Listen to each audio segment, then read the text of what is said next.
divorce is a lousy subject to talk about, but it happens. And since we're a dad show, now we have the weekend dad, the single dad, the Wednesday night dad, the dad that's not always there. Tell me, as a 20-year-old, I'm 29 years old, I got 4 kids. Right. And I'm living on my own. What do I do with them? So the first thing I want to say... They're coming to my house for the weekend. Right. How do I set my house up? What do I do? Right. And the first thing I want to say is do the best you can and not set yourself up for an expectation that feels unreachable and therefore you stop trying. But it's okay to do the best that you can. Like you said, you know, it's hard to give a one-size-fits-all because so much does depend on the communication with the ex, you know, in terms of what's being told to the kids and, you know, is there a unified front in terms of supporting the kids in their process. You know, but at the end of the day, you know, being present with them and letting them know that it's not their fault, that it's nothing that they did, that these things happen, and that you love them.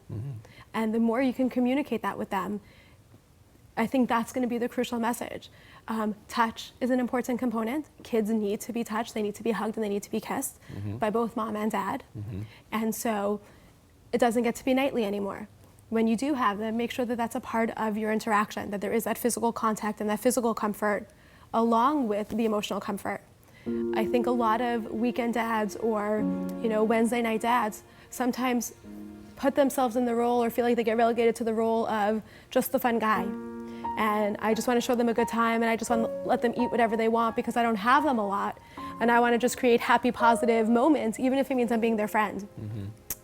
And I guess I would really recommend that dads not do that they not lose that dad role and not give up that position for the friend, for the quick, sometimes cheap, just happy moments, you know, to have it. So be okay being the parent and still being the disciplinarian. You'll have less situations, but have rules in your house and have boundaries and do whatever you can to stay as involved in their day-to-day life as possible.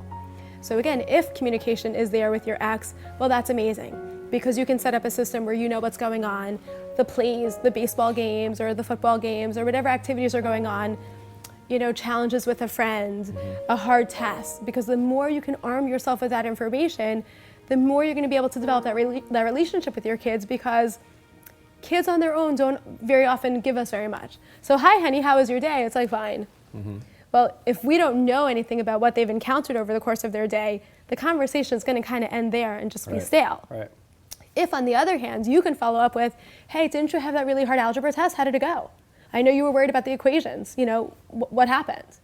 Well, now all of a sudden you've opened up an entire conversation and a deepening of your relationship because you've communicated to him that you care, that you care enough to find out all this information, communicate it, ask, and converse about it. So it's these kinds of things that I would recommend as much as possible. And you know what? If communication with your ex isn't good, call teachers, call the school. Find a different method to bypass that. It's just as easy to find information if you have an ex or you don't have an ex. That's right. It could be deceased, it could be passed away. Completely. It could be all kinds of situations. Right. So not feel complacent of, woe is me, I only get them on Wednesday, I can't do a lot, I'm not there. But again, take that active role and making it a priority for yourself. And I think that that can make a really pivotal difference for a child. My Life as a Dad. Sponsored by Daddy & Company, the perfect gifts for dad.